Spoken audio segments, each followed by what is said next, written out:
I feel like pretty much out of nowhere, it's July 17th. And I remember thinking a couple months ago that the primaries couldn't be further away. But now it feels like after this election cycle come November, campaigns for the 2028 primaries for the presidential specifically are going to begin. The 2028 presidential election is still years away. And though some have alluded to a possible run, not a single Democrat has officially announced a campaign. But that hasn't stopped political insiders, journalists, and early polling from speculating about who could become the Democratic nominee for a 2028 presidential election. Today, we're going over the names both frequently mentioned for a 2028 candidate and those names that may be a little under the radar. My rankings will be based on current trends, the current political climate, along with those candidates that I personally would vote for in a primary, even though I can't because I'm not a registered Democrat, and obviously a prediction of who will win. All right, let's get started. Before I get into the possible candidates for a Democratic nominee, I will be organizing these politicians into an S, A, B, C, D, and F tier. S tier being on the same level as an FDR, and F being on the same level as a Walter Mondale. Our first candidate on the list is going to be none other than Kamala Harris. So, Harris, since the 2024 presidential election, has polled pretty well, especially for someone who just lost an election. As of recent, though, we've kind of seen her take a little bit of a dip. I don't really know if she wants to run again for president. I also don't know if that would be very wise on her part. If she does run, I don't think she'll have as much momentum, and I don't think she would have much of a chance in the general election, let alone a primary. So, for that reason, Kamala Harris is going to go into our D tier. Next up is Gretchen Whitmer, who is currently the governor of Michigan. Right off the bat, I think Whitmer is going to go in F tier. I mean, the first thing that comes to mind with Whitmer is the picture in the Oval Office of her covering her face, hiding from media. I mean, it's one thing trying to be pragmatic and get things done for the people you're governing, like, say, Zoran Mamdani. And it's another thing to be caught hiding from the press, giving off a kind of vibe that you're trying to be sneaky. She's not going to do very well in a primary, and she's definitely not going to do anything crazy in a general election. This next one is actually very interesting because I actually do think they will be president one day, or at least have a decent chance of either running for president, getting that party nomination, or just being the president. Personally, though, I don't believe the 2028 election is that election where he becomes president. That person would be James Tallarico, who is currently running for Senate in Texas. Tallarico at this point feels like a C for me. I think he's better off focusing on Senate if Texas elects him come November. I think making Texas move more to the left would be more beneficial for not only the party but his own political career. I've seen a lot of people really like Tallarico, really like his top versus bottom kind of perspective and message. Issues like healthcare, immigration, even like social issues with LGBTQ rights are something a lot of people actually see as reasonable and how they themselves think it should go. Tallarico seems like a great option. I just don't think that the 2028 presidential election is the one for him. Josh Shapiro, the governor of Pennsylvania, is someone who started to make waves in 2024 as a vice president pick. Shapiro is pretty pro Israel, which I believe would be his biggest weakness in a primary. The progressive part of the Democratic Party does not like Shapiro, as seen in 2024. I'm going to put Shapiro in D tier. Actually, maybe C tier because he is a popular governor in a swing state. Um, this is actually hard.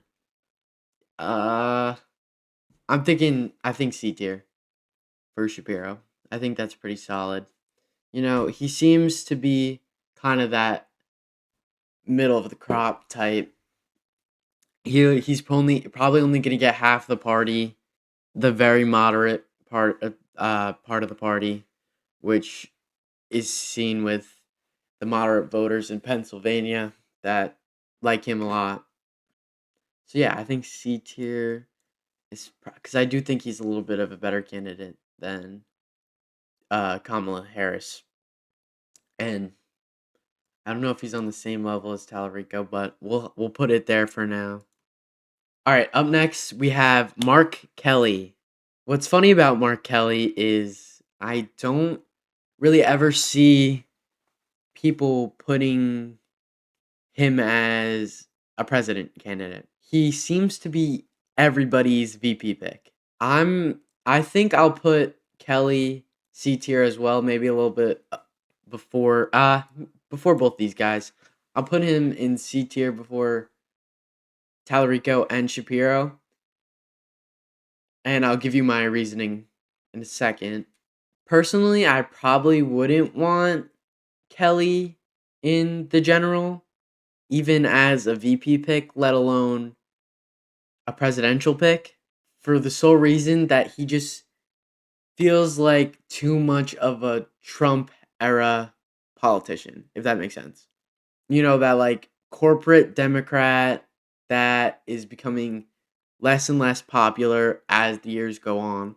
And especially in an election that kind of feels like a new era, like post Trump era, I don't see a lot of people wanting to vote for someone that just feels like such a Trump era politician.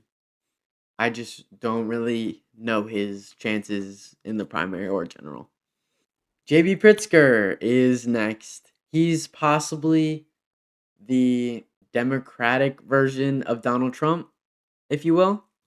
Although that would be ignorant because Pritzker has prior governing experience in him governing Illinois while Trump had zero. With that being said, Pritzker is often viewed as someone who could unite the party, that could unite the two different wings of the Democratic Party while emphasizing his economic issues. But I don't really see the left wing of the party wanting to vote for a billionaire. It's hard to trust a billionaire wants to enact progressive economic policies, which is a fair criticism, but that's really the only knock I see on him. And for that reason, I'm going to put him in B tier. For the next candidate, a lot of people think that him being gay will be a huge obstacle for him in a general presidential election. But honestly, I disagree with that notion completely. In the general election, the group of people that Pete Buttigieg would isolate due to him being gay is a group that is already not voting Democrat in this upcoming election, pretty much no matter what. I think that moderate black and Hispanic voters who tend to be less open about having a gay president have been so disenfranchised by the Trump administration, that they'd be willing to set aside. I know that sounds bad, but like literally to them set aside the fact that Buttigieg is gay and would be willing to elect him as a president. Buttigieg is, in my opinion, a great communicator, although sometimes he does feel a little too perfect or even rehearsed. But I don't think he's very disliked by progressives of the party, and I'm pretty sure moderates really like him. So for Pete Buttigieg, I'm actually thinking A tier. And I know that's crazy. He's the highest ranked yet, but I really do think that he's a solid candidate. And yes, I do understand, I do know that Buttigieg did have a role within the very unpopular Biden administration, but he was such, I don't want to say he had a irrelevant role, because the Department of Transportation is a far from irrelevant role, but I just feel like it's not seen as a very elite role by many voters. So I don't think his involvement in the Biden administration will be very detrimental to his campaign. The only problem is Buttigieg does not have a job. He doesn't hold any office from when Biden lost his or Harris lost the 2024 election all the way till 2028. So throughout his entire campaign, which is actually good to not, like we see that in a candidate I'll talk about later, Gavin Newsom, he is ending his stint as the California governor this year, which gives him all of 2027 to run for the primary and all of after the primaries to run for the general without having to worry about anything else, which is good for him. Great timing. But Buttigieg has not had a job in a couple years now, which I don't know how his like momentum and like rememberability will be, but I really don't think that will be a huge problem because Pete Buttigieg is pretty well known. But it's gonna be A tier for me, and I think that's pretty fair for him. As of recently, we've seen progressives kind of take over the Democratic Party, or at least start to, whether that be in New York or Denver. This current political climate gives way to someone like Ro Khanna to emerge as the Democratic nomination.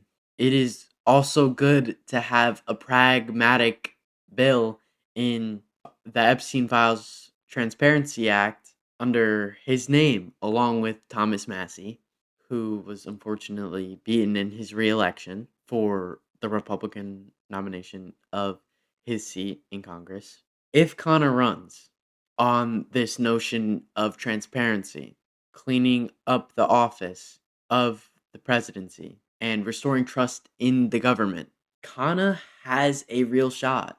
I don't know if Kana has ambitions for that higher office, but I think with all his momentum he could ride with, I think it would be foolish not to try.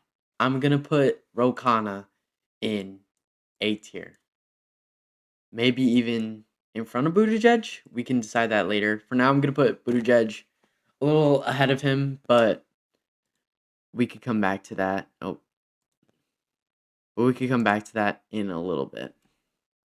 Another guy I could see making a presidential run, despite not knowing if he holds those ambitions for higher office, is Andy Bashir. Bashir, like Shapiro, is a popular governor of a red state.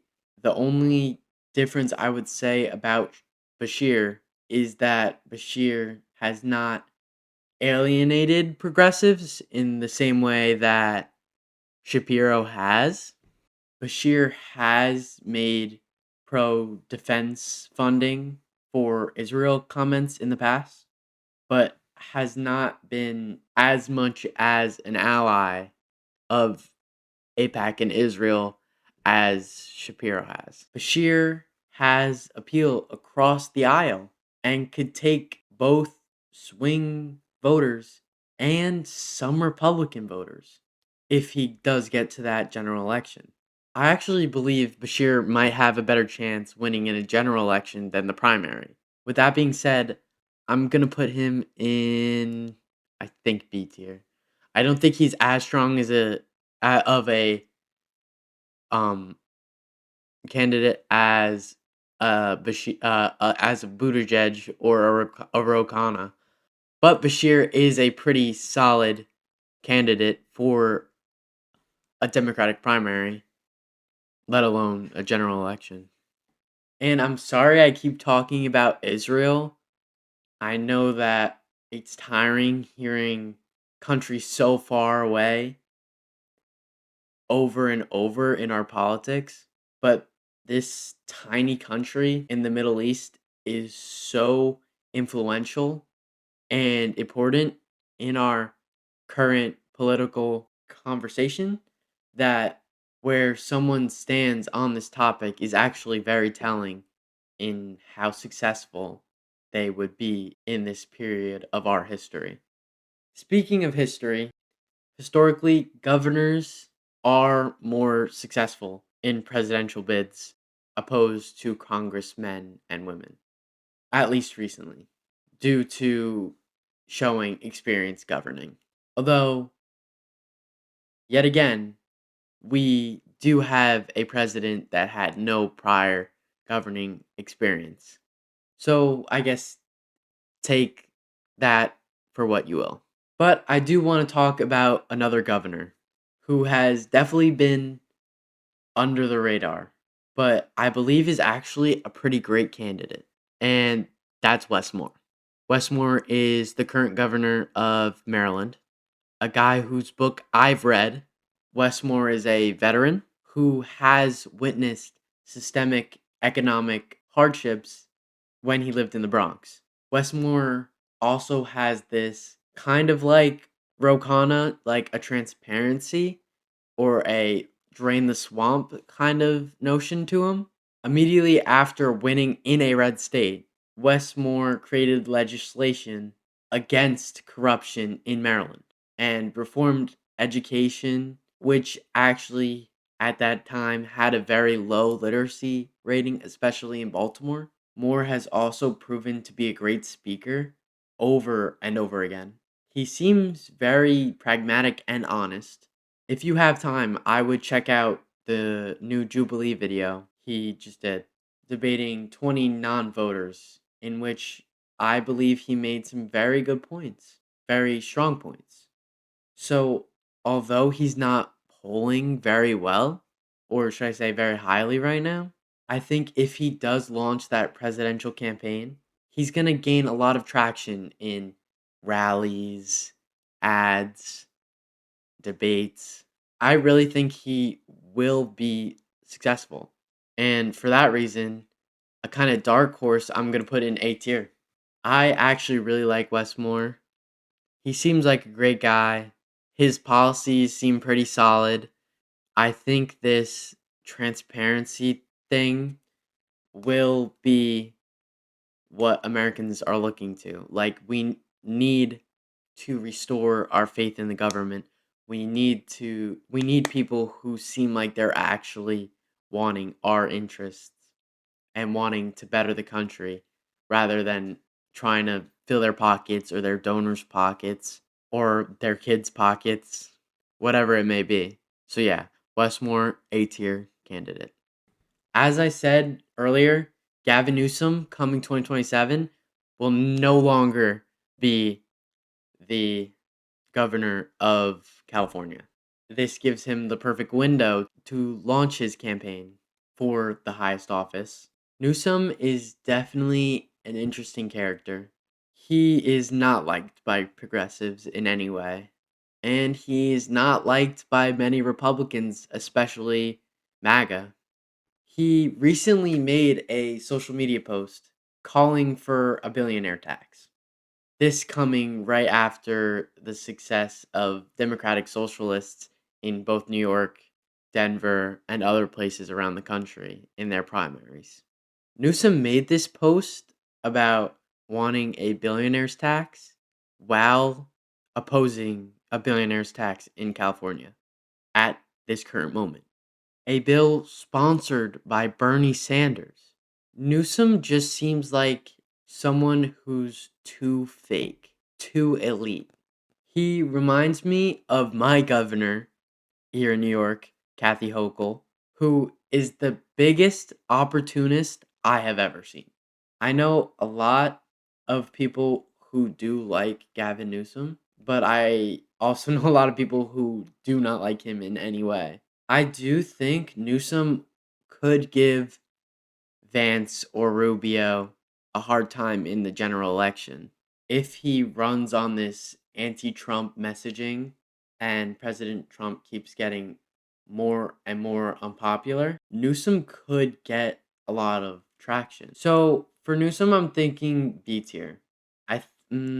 Yeah, I'm gonna put him behind Pritzker because both of them I don't see getting progressives on their side, but I think Pritzker would be more likely. I'm gonna put him in B tier. I think he's not on the same level as a Mark Kelly or a Shapiro, and I don't think he's as good as a candidate as a Buttigieg, Rokana, or more. I think he's a little bit weaker than Bashir, but I'd say he's right there with him. I do like Bashir better though.